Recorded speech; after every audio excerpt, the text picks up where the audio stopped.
Good evening, everybody, and welcome to Going nuCLEar, full-blown coverage of the land. We are part of collecting and connecting a good vibes community. I am your host, Ethan Greenberg. Joining me tonight is the one and only Lysandra and my Well, son, Jacob. Thank you both for being here. How is everybody doing tonight? Lysandra, are you staying warm as you are now back in the land? I'm not. It's cold as hell. Well, It's been quite the winter. It's just like every winter I remembered as a kid. I remember people telling me that the winters were pretty mild the past few years, and then it's like I brought the snow.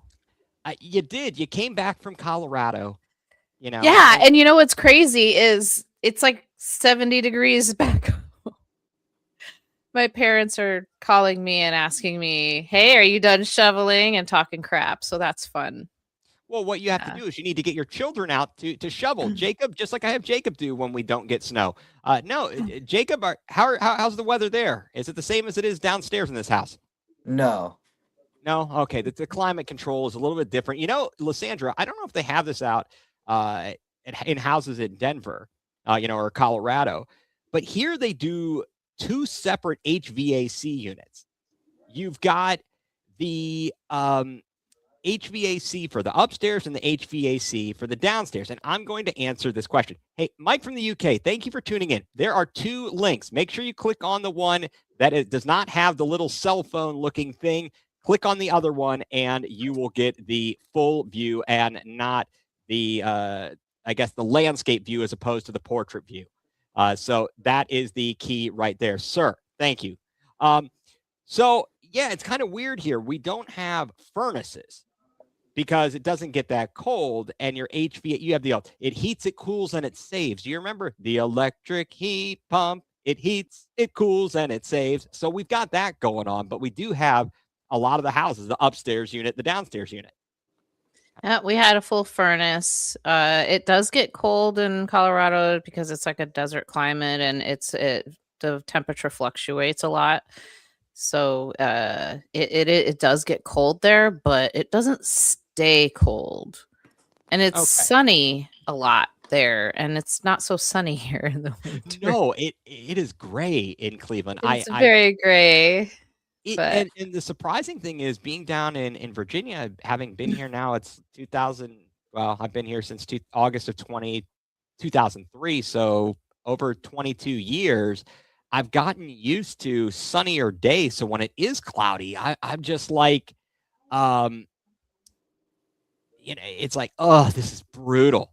This is just brutal. So I don't know if I had to go back to Ohio, if I could really get used to the, the all of those cloudy days, I guess is what I would say. So, but you know what? Blue sky, what is it? Gray skies are going to clear up. Blue sky. What's that song? Blue skies. blue skies come. Yeah, Yeah, whatever. Yeah. yeah. No. I'm actually okay. I've been adjusting pretty well. I actually like to go out and shovel because it gets a good workout in, and I actually am not as opposed to going outside and doing things as I used to. It's very odd, but That that. Well, now that is interesting. I it know Jake. is. He enjoys shoveling, except when he doesn't, and which is most of the time. So yeah, I don't know what to say to that. But speaking of blue skies or gray skies, I think that first of all, actually, hold that thought. Put a pin in it. Lysandra, tell everyone where they can find you and all of the things you have going on social media because Oh, you are a social media presence. a little, just a A little. little. What Yeah. I mean, I'm in a podcast called the Squad Pod, and I have two lovely ladies, Lana and Yvette. I'm in a That podcast Yes, go ahead. Go ahead. Sorry about that. Something else started up here, but yeah, go ahead.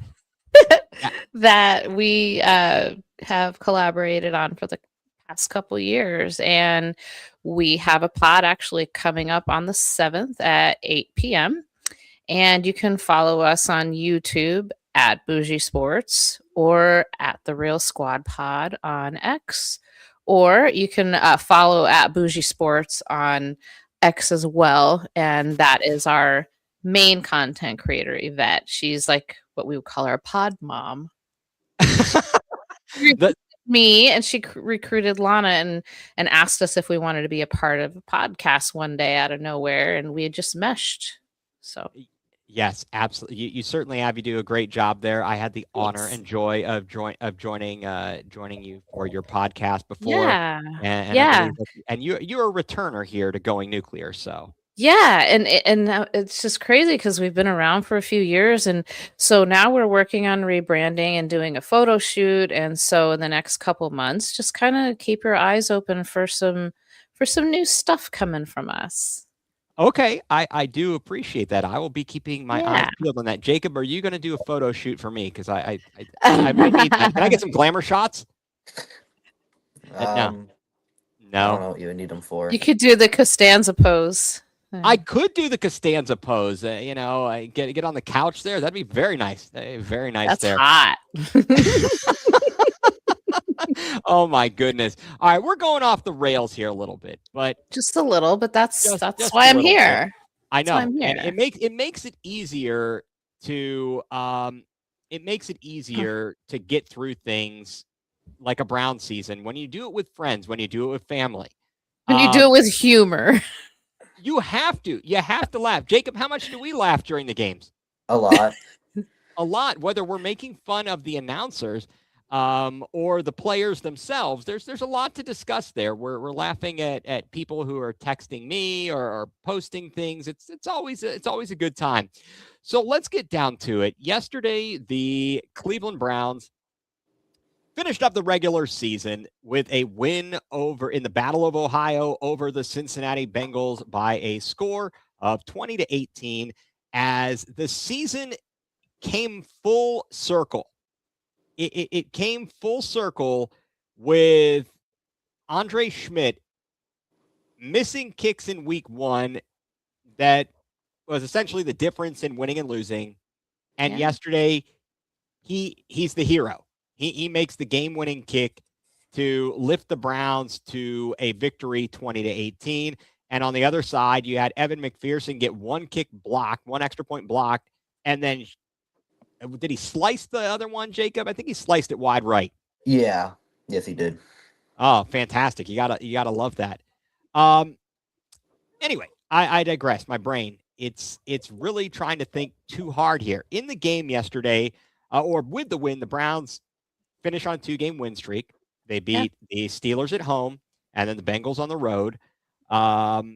They finished 5-12. Some people were pissed because that means that they are going to be picking 6th in the first round with their own pick. They were hoping to have a higher pick, but not to be.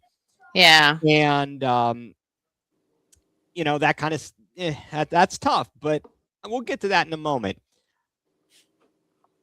Myles Garrett sets the NFL sack record. Yes. He ends up with 23. I don't know. What did you guys make of Myles Garrett's accomplishments this year and the way the team rallied around him? And everybody seemed to support him. They talked about this on local, Cleveland radio last year around this time. And during Super Bowl week, he's going up and down Radio Row with a flamethrower, torching the Browns. But Andrew Berry, to his credit, was like, "No, we're not trading you. You're staying here." Jacob, what do you think about how things came about for Myles Garrett in terms of where he was last February and how he ultimately ended this season? Yeah, I mean, last February, I think it was an incredible handling of the situation by Andrew Berry in a time where it could have gone in so many different ways. And from going to that to essentially getting him for cheap, because at the time he was the highest paid edge rusher, but Micah Parsons was paid, TJ Watt was paid, and it made him look like a value deal. And first thing he does with the new money is goes and get the sack record. I mean, that's just incredible. And especially considering the fact that the Browns were playing from behind almost every week, and teams didn't need to pass the ball much. And then, of course, you had the Steelers trying to avoid giving up a sack and sacrificing a game, and it almost cost them the playoffs. Almost. Should have. It should have. Really should have. Bastards. Lysandra, Yep. what about you? What are your thoughts about Miles and his accomplishment this year, and in a season of so many dark moments, a rare bright spot?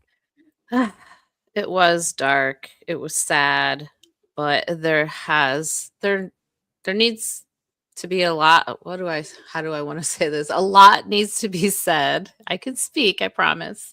I A know lot you can. a lot needs to be said about the fact that, like Jacob said, is he came in, and the next season after blow torching the Browns and takes the sack record, and that is despite the crappy season that we have. So there's a lot to be said. I mean, some guys are just built differently, and most guys would have probably just kind of pumped the brakes a little bit and maybe said, screw it, we're losing anyway. And he was still tenacious enough and had all this heart to continue and make history despite the odds.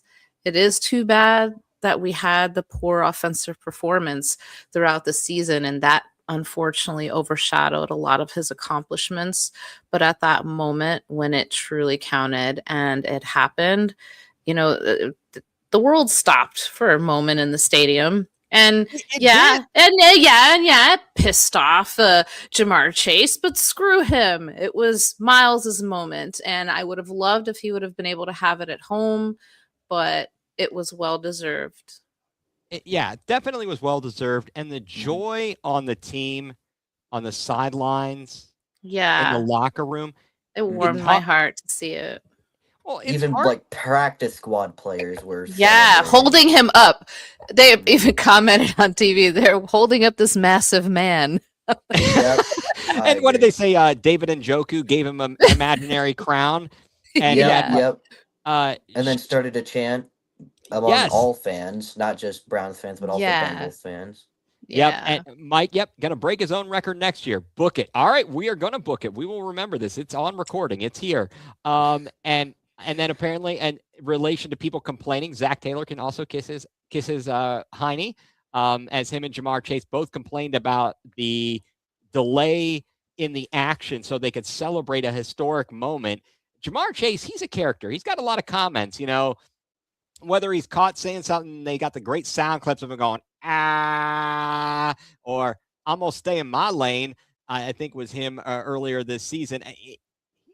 And now he's veering all over the place. And you know what?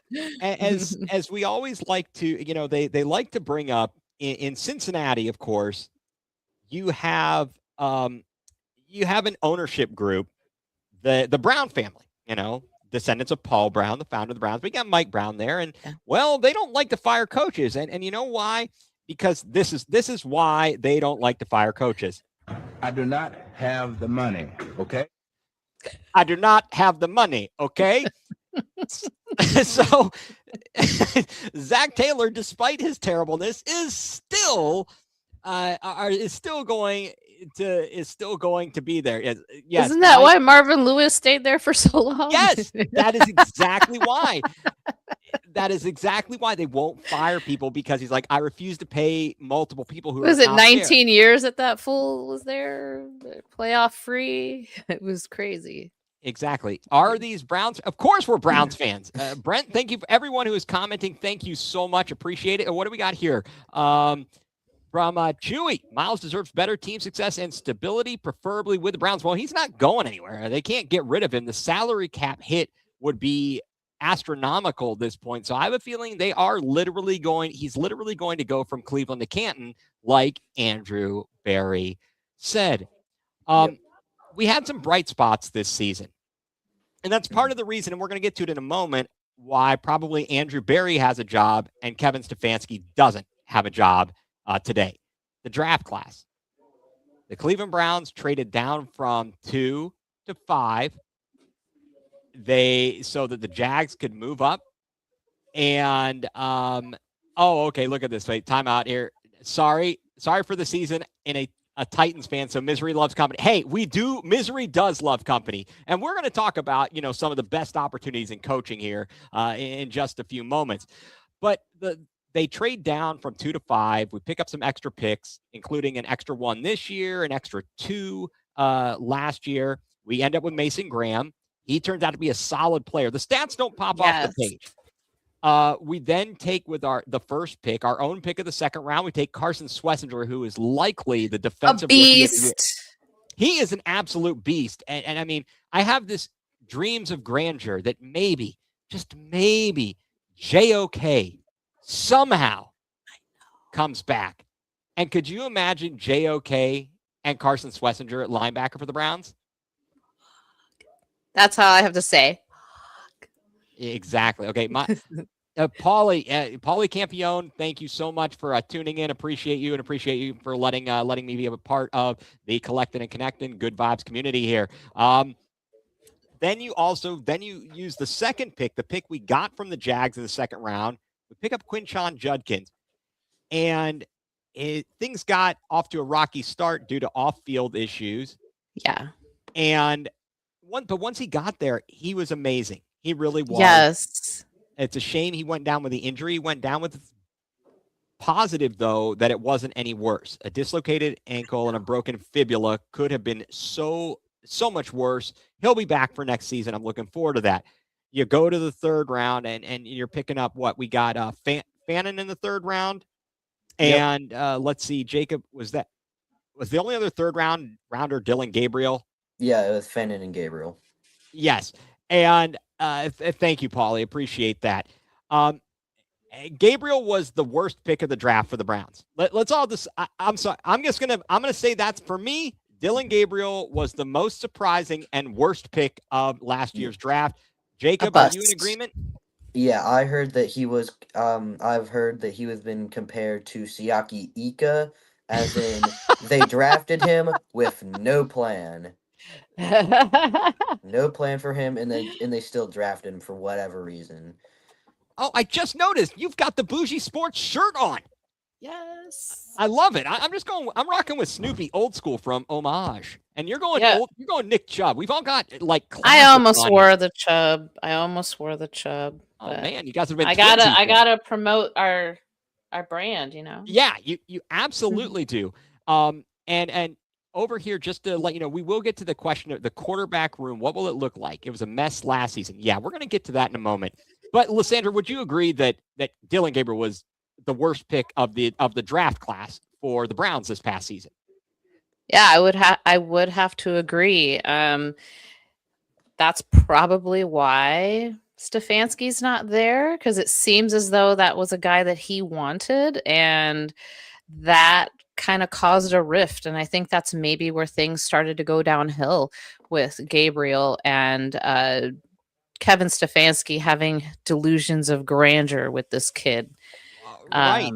It's just, just quit trying to make fetch happen, dude. It's not going to happen. It's not. I would also like to add, usually in a draft, there's this guy you pick in the third round. He's not as good as you thought. At least there's like a 7th rounder worse than him. In this draft, you have free agents, UDFAs, who are better than Dylan Gabriel was. Gage Alarvadan, he's been solid. He had a lot of preseason hype, was, of course, reduced to a smaller role during the regular season, which was, obvious. But, he had some potential, more potential than Gabriel, I'll say that much. I think they're about the same height, so their ceiling should be the same, right? Maybe. Yeah. I'd say so, yeah. And then Aiden Huntington. Oh, a beast. Incredible. Absolute to be a UDFA, like, he reminds me of maybe Ronnie Hickman as just a complete steal. Yes, absolutely. Absolutely. Let's see here. So, Travis, that good point. Travis Hunter played only 7 games for the Jags, 298 yards, 1 touchdown, did nothing noticeable on defense. And yet they changed a coach and they improved to 13, finished 13-4, Jacob? They finished on a 4-game winning streak, I believe. Yeah. And they were competing for the 1 seed. It's unreal what they did. So that gives you hope as a Browns fan. Do you think he can turn it around? Now, we don't have Trevor Lawrence under center either. Trevor Lawrence is a former number No. 1 pick. And Yes, he obviously is. and we didn't think he was going to do very much. And finally, you get the right coach, and all of a sudden they're doing all right.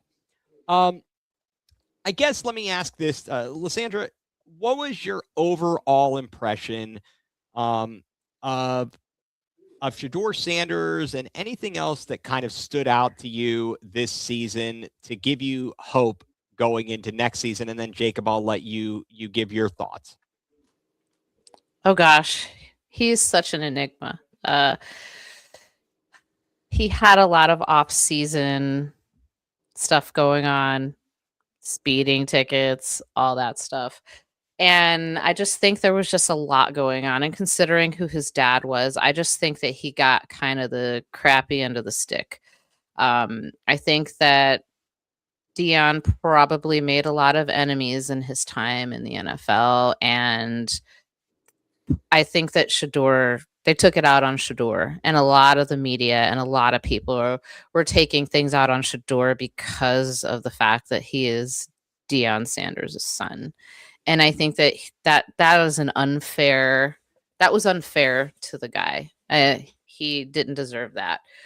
He had success at Colorado. I mean, I got to see him play out there, and it was just kind of frustrating and sad to see how he came into the game, and you can tell that Stefanski didn't want to have him as his quarterback. It's like he didn't take time to talk to him on the sideline. There wasn't really any coaching going on. You didn't really see any true communication or any sort of bonding or anything kind of going on until the last game, when he was kind of, Kev was like trying to make that last push. But I'm going to be really honest with you here. I think that maybe Shedeur threw the game a little bit just to make sure that Kevin gets out. That was like, man, I'm going to seal his fate a little bit, and maybe because you notice he picked it up towards the second half. But that's what I think. That's a very interesting. That's an interesting. What's the word? Theory or hypothesis there. Yeah. I mean, anything's possible. Yeah. They did talk about he spent extra time with Kevin every morning. He's in there watching film, and he sounded, I will say, during the post-game interview, especially after the Cincinnati game, he said Kevin was tough on him, very tough on him. And I don't know what how that translates or what that means. I think to me that sounds like tough love. Okay, but that's the way it comes off to me. I think the way Shedeur meant it, if I had to think, I think he meant it as in he pushed Kevin pushed Shedeur to be better. Or maybe he pushed him to run plays that were not conducive to his style of play either, too. So I don't know. I feel like there's. What do we have? Tinfoil hat hot take here. Okay. All right now. Hey, now we're gonna be nice, everybody here. His play calling was almost set up to. His play calling was set up to fail for anybody, essentially. But especially Shedeur. I mean, the kid didn't even have any snaps in the off season. I mean. There's so many things. There's so many things. It was like a perfect storm, a perfect shit storm. Yeah, it was not. It was not great. To say the least. So, I guess the closing, Jacob. Did you have anything else you wanted to add there? Because I didn't want to cut you off there. Yeah. So, I mean, Shedeur, I think we just don't know about him. He is played good, played bad. It's just impossible to tell right now. And I definitely see the potential in him. Yeah. But I definitely see the downsides. And it's just impossible to tell. And it might he could be one of those guys who almost maybe like a Mac Jones. Mac Jones, he was horrible for New England went to Jacksonville for a little bit, then went to the 49ers, and under Kyle Shanahan won a couple games to keep the 49ers in the playoffs, and then Brock Purdy comes back, and despite all the injuries, they were a game away from the 1 seed. Yeah. And so I think that Shador could possibly be similar to Mac Jones, where get him in the right system and he can thrive. You want to know what I think? I think if Nate Peterman could get as many chances as he did, then Yes! Shador Sanders deserves an extra season. I'm just going to say that. If you want to talk about crappy quarterbacks. So yeah, no, wait a second. So, all right, I'm seeing a lot of comments here. And first of all, thank you to everybody who is tuned in and who is commenting. I did not know this. Shador Sanders really is a lightning rod. Yeah. And maybe it's because, Jacob and I are in the same house and watching the same game and having these same discussions here. Let me say this. Shador has his flaws. Mm-hmm. Is he a future Hall of Famer? Lysandra, you and I were talking about it right off the bat. No, I don't think he is. But with the right coaching, he can be all right. That's kind of the crazy thing. We're going to transition. We're going to talk a little bit about Kevin Stefanski and what he did. P.J. Walker won games. Heck, he even got DTR a win. He won with crap quarterbacks. And I think he's got a lot of flaws, but he somehow managed to do that. So, I mean, now this isn't it. So first of all, Mike says Caleb Williams, terrible last year. And now he's kicking ass. He really is. And then, brings too much of a distraction, et cetera, et cetera. Wait, Nathan, what is this about Nathan Peterman? He's a quarterback from the It's pretty true. It's pretty true.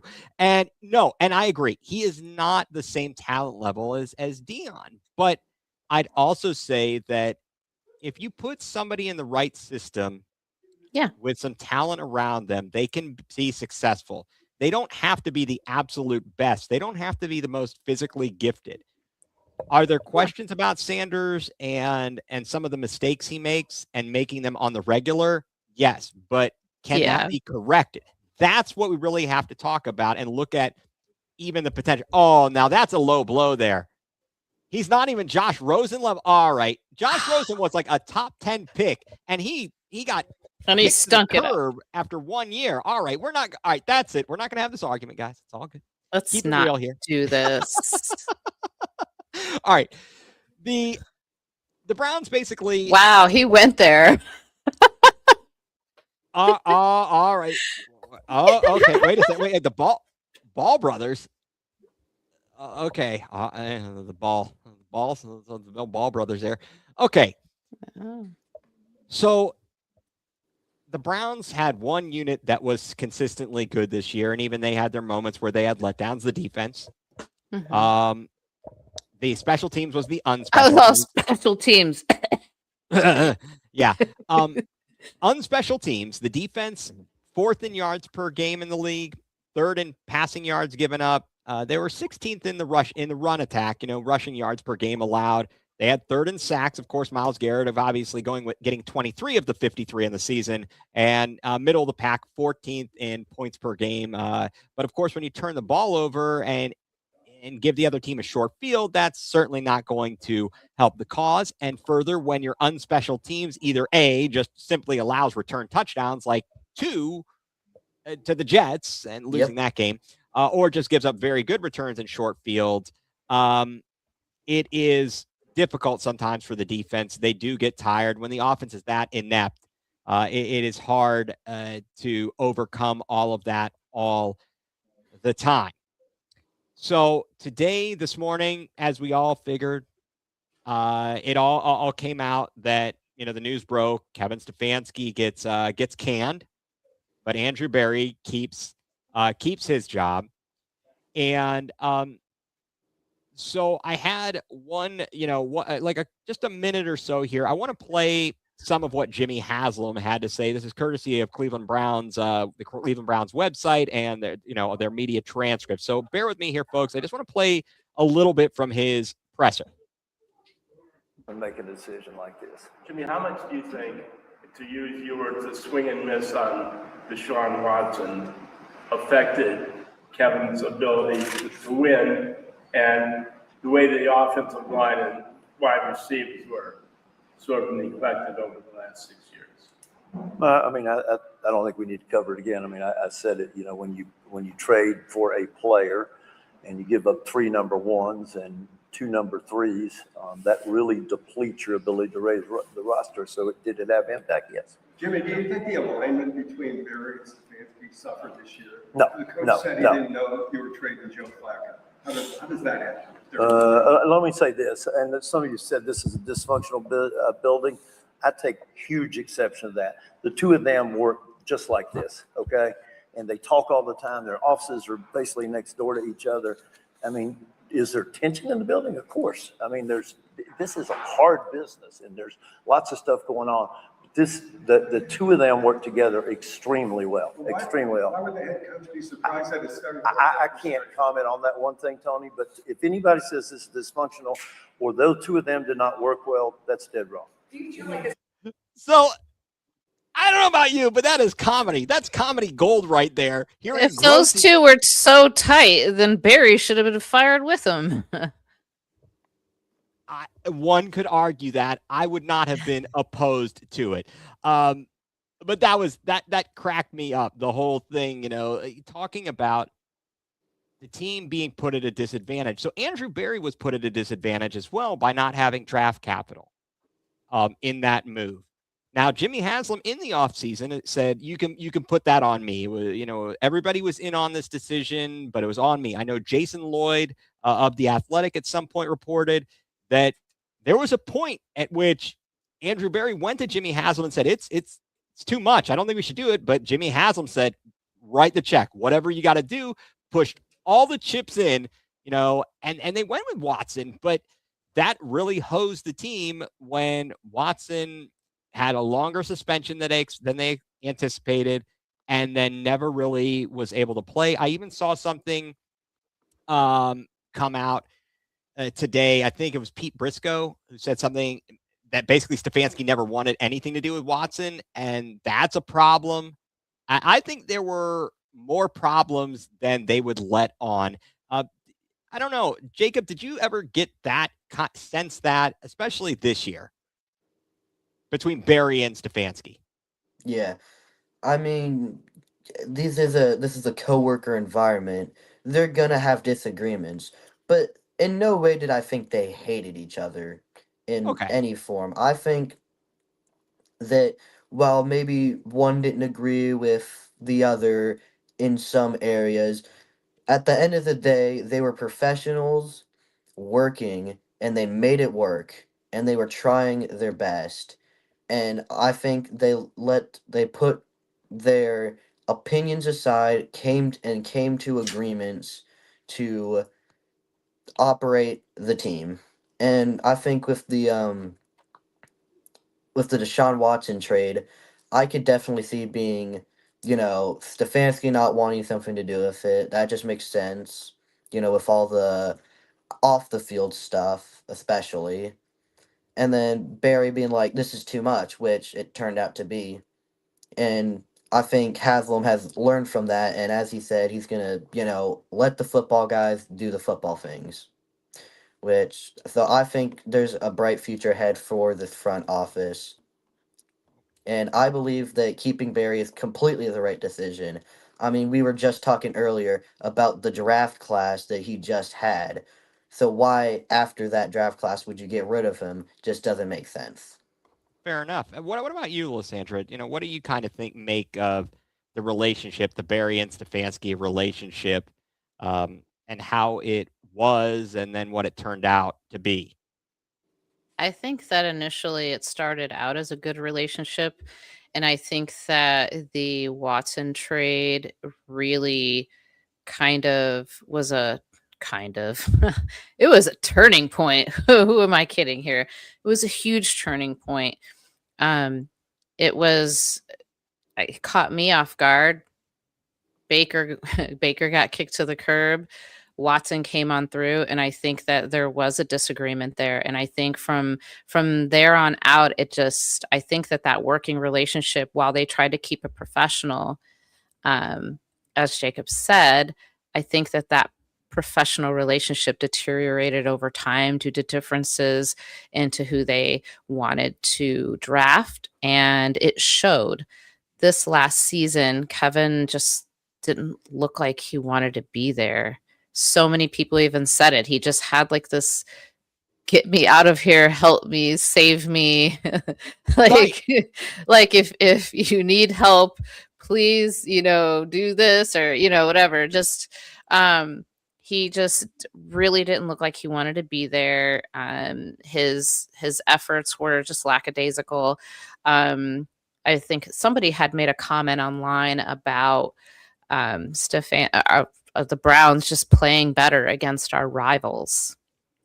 And yeah, go ahead. he prepares them great. I mean, there is no lie to that. But one of the things that I did point out is, why can't we prep for that for every game? Those inconsistencies showed, and it showed in the play, it showed in the special teams, it showed in the lethargic offense, and then we have our wonderful defense, which was run by Schwartz. So, May the Schwartz be with you. Yes. And speaking of which, can't wait for the next Spaceballs. To come I out. know. Lord Helmet's back. Yes, Dark Helmet. Can't go wrong with Dark Helmet. Yeah, I think that Stefanski's part of his undoing was his willingness to be agreeable. And to your point, Jacob, setting his ego aside, in theory, maybe people have talked a lot of smack online. And it gets to a point, like, setting your ego aside to be a professional is completely different from setting your ego aside so you can just roll with just go with the flow to, an extreme degree. Right, Yeah. exactly. So, unfortunately, I think he's actually probably relieved. He really is. He probably is relieved. Look at his poor beard. And how It's gray. totally white. It is. It's like when a president gets done serving a term, how much I older they look.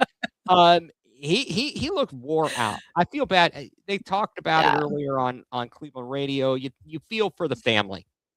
And I know that Andrew Berry talked about his personal relationship with, and his kids' relationship, his little one's relationship with Kevin. And so I think they are, in fact, they do have a really good relationship from that perspective. But it certainly seemed like there were some cracks in the armor, and some chinks in the armor, some bumps in the road. But I don't know. And this is actually a good question. You talked about what you were saying, Lysandra, about getting ready for our rivals. Worst two losses against teams with higher draft pick, Titans and Jets. And there's no excuse. Yeah, no excuse. And then how could we not get prepared for that? Well, also part of Kevin's problem was he didn't want to be. He seemed to want to be the nice guy and be a players type coach, and also a friend to his staff. How long did it take for him to get rid of Joe Woods? And he wouldn't get rid of Bubba Ventrone. That special teams was atrocious. It was absolutely atrocious. Yet they wouldn't get rid of him, and it cost us multiple games this season. And that was crazy. And if you're not willing to make those moves, I don't know what the power structure was in order for when it comes to his ability to say, "Hey, this guy needs to be fired," or whatever it is. But I'm sure he definitely had control of that over the coordinators, I would say. I would hope so. I know that Ventrone, at least, he was also given the title to get him from Indy. He was assistant head coach. Is that correct, Jacob? Am I remembering that correctly? From Bubba Ventrone, they had to give him a better title or an upgrade to get him from Indianapolis, to bring him from Indianapolis to Cleveland. So I think he was also maybe an assistant head coach. I could be wrong there, so don't hold me to that. Okay, moving on. That aside. Now, there's a question here, and this is perfect. This goes right into what we wanted to talk about. So, one, there was a question about Harbaugh. And if he became available, would he be a good fit in Cleveland? I don't think he'd put up with the crap, but I'd love to have him. Heck, if they fired Mike Tomlin, I know Pittsburgh fans are sick of being in the playoffs every year and winning every year. But you know what? I'll take that. I'll take winning every year and being in the playoffs and having a reasonably good team, even if it means we're not going to the Super Bowl. That's okay. I'd like to be competitive every single season and have a chance to win the division. Will Stefanski land on his feet? Rumor has it he's going to interview with the Giants. Yep. Okay, so let's talk about the current coaching vacancies, guys. There's a lot of them. I might have missed a couple here in between working and. Yeah. There were a couple additional ones that came in today. Middle of the season, the New York Giants fired Brian Daboll, and that was mid-season. They've got the number 5 pick. You've got the Browns now with the vacancy, the number 6 pick. The Atlanta Falcons last night fired Raheem Morris. Yeah. After 2 seasons, 2 8-9 seasons, and general manager Terry Fontenot, they do not have a first-round pick. They used their first-round pick, to trade up in this past year's draft to get James Pierce Jr.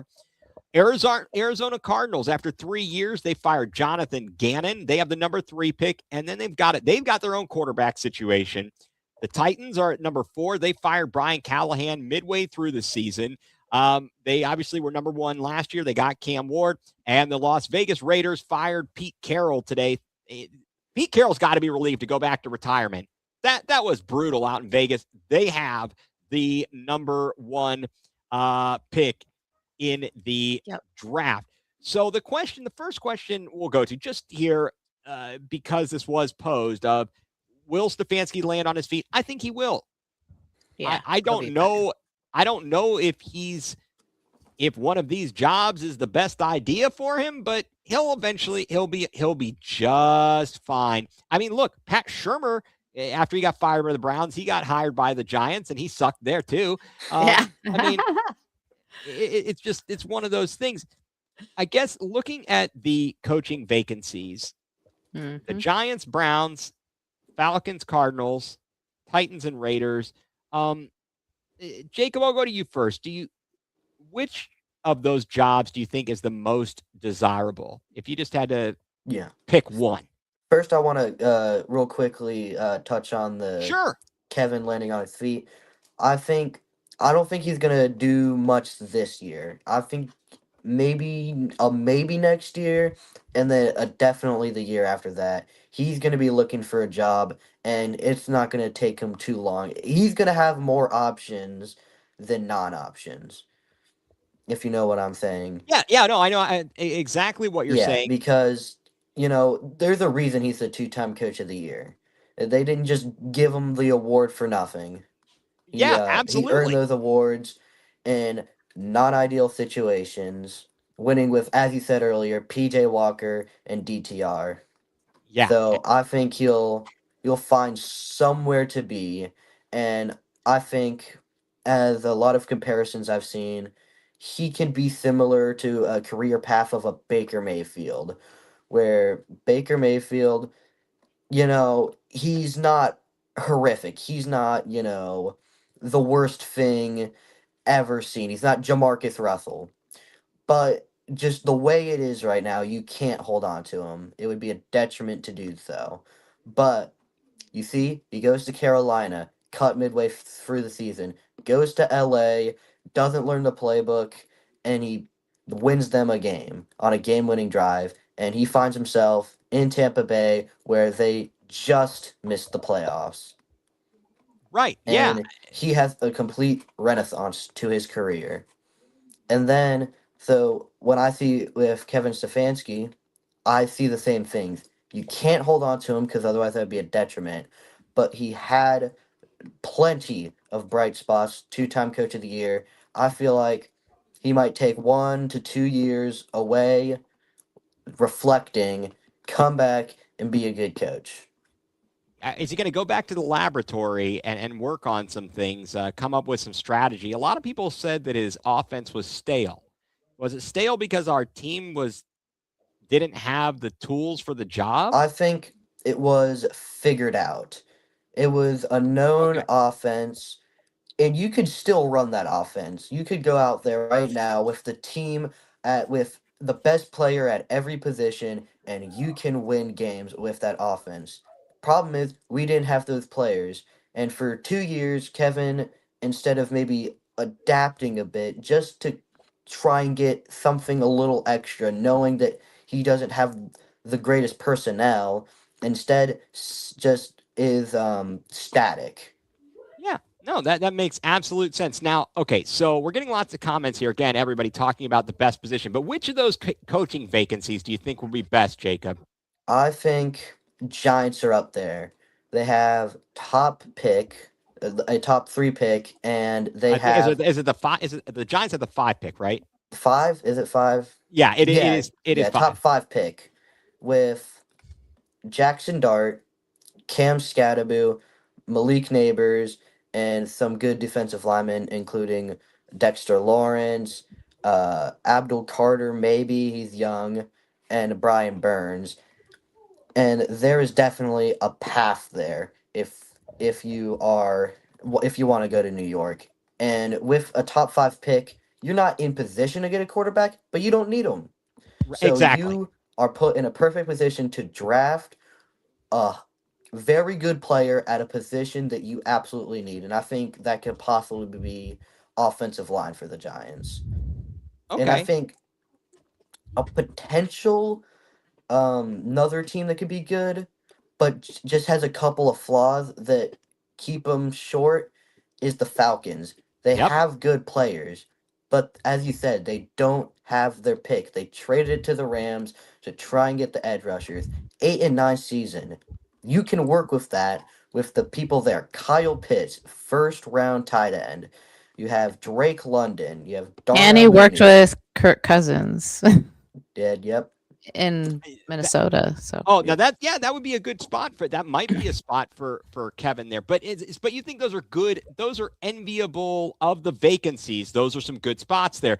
Thank you, Brent, for that. Jacob getting some compliments there with your analysis. Appreciate that. That's why we have him on. He's the guy. He is the guy. He's doing very nicely. Lysandra, what do you and Jacob? I didn't mean to cut you off. So you would say the Giants and the Falcons are kind of The your top. Falcons, I think the Falcons had kind of it's not the best position, I think, but would you rather go to the Jets who just sold all their best players to tank? Would you rather go to the Cardinals who have some okay Yeah, players, I think no, you're right. but I think you're right. they're not in a position to draft a quarterback, but they need one, which is I think one of the things if you're looking to take on one of these teams, do you need a quarterback? Are you in position to get one? And if you're saying no to both questions, then I think it's not a That's a good place recipe to for be. disaster. It's a Yeah. recipe for disaster. Lysandra, what do you think of those positions? Giants, Browns, Falcons, Cardinals, Titans, Raiders. I mean, which one do you think is the most desirable position that's on the on the market? Because the Browns are going to be as part of this going to be competing for people. Certain people are going to be better for one job versus another, but I just love your thoughts on that. well, I'm gonna say the Browns. I'm gonna say that I'm just gonna put a side note in here. I personally think we should give Jim Schwartz a try at head coach for the Browns.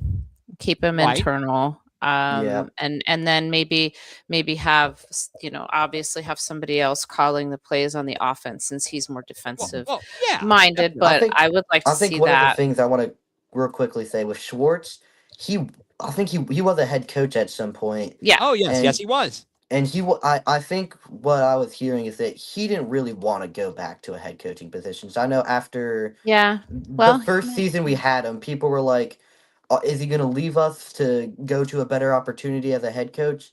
Not really, as, there be like, Schwartz doesn't yeah. want to go back there. Yeah. Okay. But, Well, again, maybe his opinions changed. Maybe. So yeah, possibly. So you think Possibly. do you think the Browns are the best destination of the 6 openings, or which opening do you think is the best? I'm probably going to have to say the Giants. I'm going to agree with Jacob. They have the young quarterback. They have the young players, Scatterboo, and they have the defense. They have Malik Neighbors.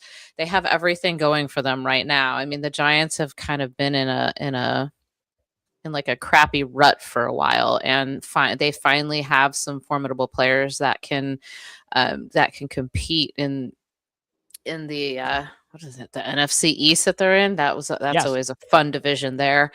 So I would have to agree that if you're a coach and you're looking for a young talented team, the Giants is a really good place. But with that said, if you're going to coach in New York, a market like that, you're going to have to go in there with a real big set of balls. You have to have a very thick skin. I mean, yes, you have to have very thick skin. It's like going into Philly. I mean, Sirianni's like the perfect guy. He's like the screw you guy, and he's like, fight the power. I hate you all. Like Sirianni's perfect for the Eagles, and I think that the Giants need a coach that embodies that New York grit.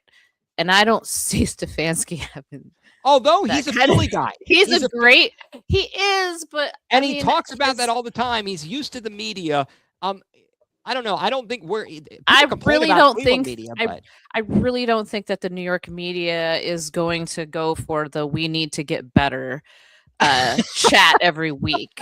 It's gonna we could do the "we need to get better" podcast.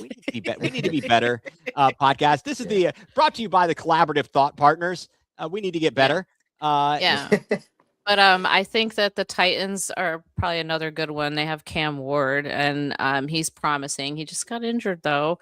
Arizona Cardinals are in a quarterback shitstorm right now, and not even sure if they're going to keep Lord Helmet. Or what is his name? I call him Lord Helmet. Kyler Murray? Yeah, I always call him Lord Helmet. That's just did we say? What a great transition! We're talking Spaceballs earlier. We're talking Kyler Murray. Great transition. Call of Duty there. And I would have to say the least attractive of these jobs would probably have to be the Raiders. Great that it's in Vegas, but I just feel like there really isn't any sort of direction going with the quarterback situation. And it's just kind of like mitts. They got tiny mitts there, and Geno Smith. Got small hands. He does have small hands. Wait a second. Who's taller, Murray or Gabriel? I don't know. I'd have to look up the official stats. Find out the measurements here. We'll have them stand back to back. Jacob's going to look up that. All right. Let's just talk real quick here about the NFL playoffs. In the AFC, the Broncos secure the number 1 seed. The Squealers sneak in as the Ravens missed the chance at a game-winning field goal to end the game last night. So the Steelers and Texans, Steelers host that one. Jags and Bills, the Jaguars hosting the Bills. And then the Patriots, Chargers. Over in the NFC, Seahawks secure the number 1. Let's see what's going to happen with Sam Darnold. Will he turn I got into your a answer here. Okay, what is the answer? Here. Let's go to the Kyler Murray expert. Stands at an impressive 5 foot 10 inches. And Gabriel, drumroll please. 5'8". Is 5'11". Oh, 1 inch taller. But he's not as fast. He's not as mobile. No, not as fast. That's with the elevator cleats. It is with the elevator cleats. Exactly. Oh my. Continue. So thank you, Jacob. Continuing over, we got the Panthers hosting the Rams. The Panthers get in at 8 and 9 out of the NFC South, taking on the Rams. Eagles and the 49ers, and then the Bears and the Packers. I guess just really briefly, Jacob, is there one game that in the AFC and one game in the NFC that you're particularly looking forward to? Who do you think the favorites are? And then Lysandra, I'd love to hear your thought as well. Jacob, go for it, bud. Favorite game, Bills, Jaguars. That's going to be a tough matchup. I think the Bills, if you're going talent for talent, are just above the Jaguars, but this is in Jacksonville. Duval. That's exactly what I was about to say. And I think it's going to be a bloody match. and it'll be a well-deserved victor who comes out on top. Okay, and what about in the NFC? What's the NFC? matchup you are looking forward to most? Niners, Eagles. I think that is going to be an insane game in Philadelphia. Crowd's going to be loud. Oh, at the link. Lots of Yep. cheesesteaks going around there. Maybe Yep. what's the other thing they have there? Like something with pork over there in Philly. It's something that us Jews don't know about. But I'm not so sure. Lysandra, what about you? What is the game that intrigues you the most in the AFC playoffs, the wild card round, and over in the NFC as well? I'm really interested to see the Bears and the Packers game. Agreed. I am very invested in Caleb Williams' ascent since last season. He has made like a complete 180 from last year, from what I remember seeing him playing as. And now they're going up against the Packers. And of course, this is like Bears Packers is like the ultimate playoff rivalry here, and I feel like it's the Bears' time to lay it on the Packers, and it's Caleb Williams' time, and I feel like Jordan Love has maybe digressed a little bit, and a little bit. He's terrible. Like, he's great. Like, I saw a fantasy gem in him several years ago before people even gave a crap about him when he got put in the game. I was like, this guy's going to be good, and he's solid. But I think this is Caleb Williams' time to establish himself in Bears history. They haven't had a quarterback, and quote me if I'm wrong if he's reached it yet, but the Bears hadn't have a quarterback to throw for 4,000 yards in a season. And if you want, Jacob, can you verify that? Because I believe that is, I mean, Caleb Williams but and in their history, yeah. What is in Bears history? So he has, I think it's his time to shine. Let me see, 3,942 yards. So he'll hit 4,000 in the game in the playoffs. The playoffs for sure. And I saw a question here, Mike. You asked, is Love even going to be back? I think he'll be back because he had a concussion. Yeah, he was cleared to play week 18, but he was sat because they were locked into the 7th seed. Okay, and here's the information you need to know. This will confirm what you've asked, Lysandra. He broke the franchise record for yards, that Caleb Williams. But since he hasn't hit 4,000, then obviously nobody has, since he broke the franchise record. I feel like the Bears have been very fortunate this year. I guess, when you play well, good things happen. Yeah, but you know what? You know what the playoffs are all about, baby? It is about when your team peaks. And this is the time of the season right now. Like right now, the Jaguars, they're peaking at that moment right now, where they can march in and upset the Bills and just take it all. They've got a home game, and you know what? So that's the other game that I'm really excited about, because I think that the Jaguars are that team right now. They're peaking and they're at like that chemistry, but the Patriots too.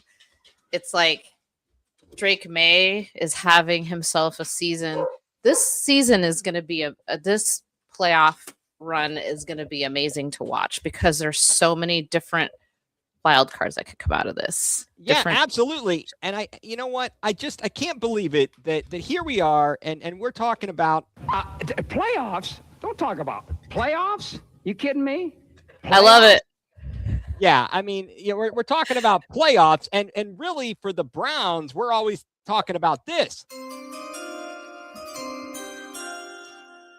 because that's what's going to be coming up, the NFL draft chime there for the Browns. So if you had to pick, I guess for me, I'm looking forward. I think that, like you said, Jacob, that Jags-Bills game is going to be very good. Patriots, I think you're going to have a lot of good matchups. I'm really going to be vested. The game I'll be most vested in is the Steelers and the Texans. Go CJ Stroud. Please knock out Pukesburg. Over in the NFC, I think that the Packers, quite frankly, they've had some rough luck losing Micah Parsons. I want them to beat the Bears. I'm sorry. I I didn't like. I wasn't a huge fan of Caleb Williams, so I'm going to go with the pull for the Packers there. I kind of want the Eagles to get knocked out with all their dysfunction. Yeah. It would be kind of a cool story if the Panthers were to win. But isn't it hilarious? They get in at 8-9, and thanks to the Falcons win, Baker and the Bucks got to go home. I know, but so that's tough. That is a way to say. What do you got? Bears are going to lose first round. Yeah, it's going to be a very tough game. Very. That's a Saturday night, I believe, and I am absolutely looking forward to that matchup there. And of course, that Steelers Texans game is going to be on Monday night. I've had my friends complaining about why are they playing on Monday night? And look, Monday, as opposed to Mike Brown and the Bengals franchise. I do not have the money, okay? Well, all these networks have the money, okay? They have the money and they want to pay for it, so that is what's going to happen. Who do you think's coming out? If you had to make a prediction on a Super Bowl matchup, Lysandra, who would you go with in a Super Bowl matchup? And then Jacob, I'd love your opinion on that as well. Oh, you want my answer right now? Oh, yes. Yeah, I want pick. Oh, you know what? Who's I'm going to be? Go a little nuts here, and I'm going to say we're going to have a little bit of a history repeating itself, and we're going to have both of the bye teams in the Super Bowl, the Broncos and the Seahawks. Oh, okay. Yeah, the Seahawks beat the snot out of Peyton Manning at MetLife Stadium. But that's only if Sam Darnold doesn't shit the bed. So it's really like one of those like hit or miss. I don't know yet, but okay. It would be interesting. That would be interesting. Jacob, who do you think's coming out of the AFC? Who's coming out of the NFC to match up in the Super Bowl? I'm going to give you a couple things here. I'm going to give you worst possible matchup. Worst matchup, I can see Steelers, Eagles. Oh, that'd be horrible. Eagles back in this season of all the crazy. Dude, I got dinner here in a minute. And all these different teams. I don't want to see the Eagles again. Boo. And then the Steelers are the Steelers. Yeah. Oh my gosh. It's like if that happens, I'm going to have to say this. You stink. I agree. Okay. Next. Right, but what would your okay, that's the one you don't want. That's the message I don't want. I think I got two more. Matchup that I think will happen. This one's really hard. I think it could be I'm gonna lean to the left. I'm gonna lean definitely a team from the AFC against a team from the NFC. I think that'll definitely happen. All right, smart guy. But in all seriousness, I'm gonna go Patriots Seahawks.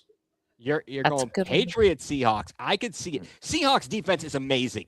Yeah, that's gonna take them far. It is, and it's gonna be a matter of the quarterback play not messing up. I think that Darnold messed up. He crapped out last year. But somebody in their comments here says he's going to shit the bed. I was kind of giggling there. So. Oh yeah, I know. Okay, so Jaguars will make. Well, yeah, I think the Jaguars will make it. Okay, I don't know what that means, but okay, good. I actually want to see the Bills go. I have a little bit of a affinity for the Bills, and that's what I was going to get to. My third one is Super Bowl. I want to see the most. Okay, I think I want the Bills. Against, I'm going to go the Rams. Rams. I think that would be entertaining. All right. I'd be really entertained. It would be. All right, Rams, Broncos. Rams will destroy Knicks. All right, good pick. Love it. I am going to say that I think, for one, the Bills are going to be kicking themselves. The window is right there it's there for the taking. Finally, the Chiefs aren't in their way. And somehow they can't figure it out. They have not looked great this season. They've had moments of greatness. They've got a great roster. I could see them getting ousted by the Jags, quite frankly. I know. and they're going to be kicking themselves for that. The teams, I guess, I don't want to be there. All right, so I'm going to have to. This is how I figure out who I want. It's based on who I don't want, right? Okay, I don't want the Steelers there. I can tell you that 100%. I also don't want the Chargers there because I hate Jim Harbaugh. I don't have a problem with the Patriots. I like Mike Vrabel. He went to Walsh Joshua, man. He's a Walsh Warrior. He's a man in the Ohio State University. The Jags, I kind of am angry with them because, they were supposed to give us a better pick by stinking, and they're screwing it all up. And also, Trevor Lawrence needs to get a haircut. Come on. Hey, look. Hey, well, wait. I'm sorry. I don't like his haircut. What can I say? Get a haircut, hippie. I'd like to see the Texans. I'd like to see the Texans get there from the AFC, although people will be mad. See, the Browns built the Texans with that trade. Nick Chubb, great story. If he's able to play, he gets to the Super Bowl. That would be amazing. Over in the NFC, I really don't have anything that I'm like, oh, not this team, except for Philly. I think Philly might be the team that I like the least out of the NFC. They're boring. Well, they're boring. I just don't appreciate them and their tush push. That kind of is bothersome. And this is a great point. Josh Allen never won a road playoff game where Mike, if you are correct, I think you are, he hasn't had to play many on the road. That's going to be difficult because they are the number 6 seed. The only way they're playing a home game is if somehow the AFC Championship was the Bills and the Chargers. Do you think the Broncos are fugazi as the number 1 seed? Are they really that good? Is Bo Nix really that good? I think their defense is elite. They have a great defense. And they have a great coach. To answer the question, Josh Allen is 0-4 on the road in the playoffs. Oh, my goodness. Well, we just can't have that. We can't have that. No, I think the Rams are going to be intriguing. Sean McVay. We'll see what he has to do there, but they're going to have to play they're going to play at least a couple of road games. And here is hot take. Every road team wins this week. So this guy's going that might Texans, happen. Bills, Chargers, Rams, Niners, and throw that on a parlay and give it a whirl. I think they should go on that with a parlay. Well, look, there was a lot that I had on the rundown, on the agenda here, but you know what? Everything happens for a reason. We had nuCLEar on the Browns. We had to pivot here, and I think that is now you've given me a great that is a great segue, and I'd like to get to that moment. This show is going nuCLEar, and with that, Lysandra, I'd like you to tell us what has you going nuCLEar this week. Oh, geez, where do I begin? Honestly, I'm going to have to say just in the past couple of days, I'm a little frightened by Grok AI and everybody putting bikinis on everybody. So it's really annoying. and it makes me not want to post selfies anymore on X. And it's odd and it's kind of annoying. I don't know. There's really no words for it. I mean, I could go nuCLEar even more, but I just have to say it just creep factor. Hey, that is appreciated. Jacob, do you have anything that is having you going nuCLEar? Mike, agree. Cavs resting guys when we're a play-in team has me going. Yeah, me too, Mike. I agree with that. Jacob, what has you going nuCLEar? You went back to school this week. I mean, having to go back to school. That has to have you going nuCLEar. I think I'm going to go with a more general answer, nothing specific, but people. Just all types of people. People who talk about stuff that they have no clue on, just people just not doing any form of due diligence and just typing in one Google search to answer, just to answer a simple question. And it's just, it's all people. Hey, fair enough. Especially people online. Yes, I agree in so many different ways. Well, let me tell you what has me going nuCLEar. Now, this could change for me at any one given moment. As I said, this doesn't need to be sports related. It could be anything related. What has me going nuCLEar is the lack of accountability and responsibility by people at large industries health insurance. How is it that you're saying I reached my deductible, yet then you're adjusting a bill, and by that exact amount, I am now below my deductible? Why would that happen? If I haven't met my deductible, why would you adjust that? And I call these people and I talk to these bozos in some other country, and they can't explain anything. And then they stick me on hold for an hour. I was on the phone for an hour for them to not be able to explain why this person did this. If I didn't hit my deductible, how would you adjust that? What were you doing? Fired. I want you fired. I want you fired. I want you to fix it. I am so sick of these people. And with that, health insurance, you've got me going nuclear. Okay. Damn. I would have picked something better that pissed me off, but yeah, I just. Yeah, that's what I, yes. And I wouldn't even say the bikini thing pissed me off. It's just, yeah, I mean, she was doing that, but then I started seeing it from all kinds of like, I don't know. I saw Kevin Stefanski in a bikini and I was scared. Lots of basement guys going and running with that. That's all I'm going to say. Yeah. Well, I don't know about never see white collar. Yeah, that is tough. Yeah. All talk, no action. So, yeah, I know I went a little bit off there. I apologize for that. I love it. These are the things. Jacob gets a front row seat to this. He comes home from school and I'm busy yelling at people. And I'll share this story just for all of our fans out there. First of all, thank you everybody for tuning in. Really appreciate it. Lysandra, thank you for being here. And I'll give you one moment to just share again where we can find you on all of your social media. And thank you to Paulie Campione, part of Collected and Connected and Good Vibes community. Thank you for having us here on this platform. Jacob, thank you for being with us. But it's kind of crazy that the things we have to deal with, and on any given day, I'm going nuts over here. I'm constantly going nuts. And even in the sports world, in the realm of these things, these discussions that we have, it certainly happens a lot, but this is a good place. This is a good place to be. We have good times here. So I don't know where I was going with that, and I'm going to go back to you. Lysandra, tell us again where we can find you. When is your next Bougie Sports, the Pod Squad? I was just waiting for your Jerry Springer moment. Take care of yourselves and each other for a second there.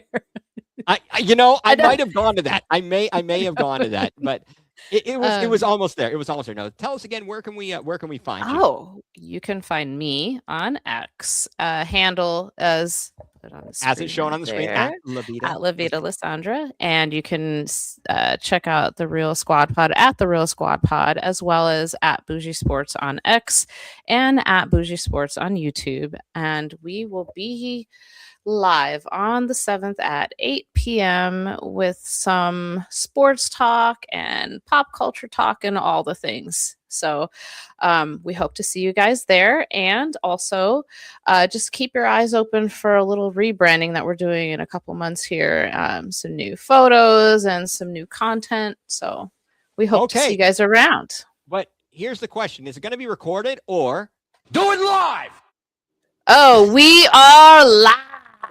Yeah, speaking of that, can't wait for Paramount Plus and the UFC. Oh my God. Speaking of that, I can't wait for the next UFC. That is going to be good. That is going to be good. So again, thank you so much for being here tonight. Really appreciate it. Jacob, where can I find you other than in this house and at school? You can find me, I don't know. In your room? Okay. In this house. I think that's a good place to find you. That is a good place to find you. All right, guys. Well, everybody who contributed in the chat, thank you so much. This made it a lively and enjoyable and fun show. Had a great time here this evening. So, for my guests, Jacob Greenberg and Lysandra, I'm Ethan Greenberg, and you have been tuned in to Going Nuclear, full-blown coverage of the land.